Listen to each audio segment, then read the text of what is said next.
Europe 1. Le journal de 6h30 est présenté par Fanny Marceau. Bonjour Fanny. Bonjour Lionel, bonjour à tous. L'accord de trêve accepté par le Hamas est loin de répondre aux exigences d'Israël. Déclaration du cabinet de guerre israélien qui relance les négociations et maintient son opération militaire sur la ville de Rafah dans le sud de la bande de Gaza.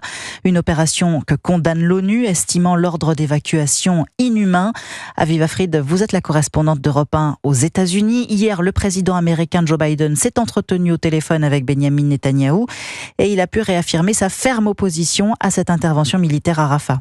Oui, le coup de fil de Joe Biden au Premier ministre israélien a eu lieu avant les déclarations du Hamas. Le président américain voulait encore une fois mettre en garde Benjamin Netanyahou, comme le rapporte John Kirby, le porte-parole du Conseil de sécurité nationale. Le président a été très direct. Nous ne voulons pas d'opération d'envergure à Rafah qui mettrait encore plus en danger le million de personnes qui y sont réfugiées. Mais à peine Joe Biden avait-il raccroché que l'armée israélienne demandait à une partie des habitants de Rafah d'évacuer.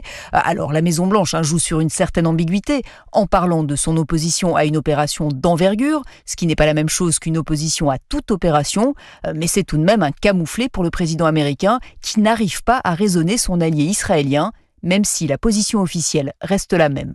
Notre soutien à la sécurité d'Israël reste inébranlable.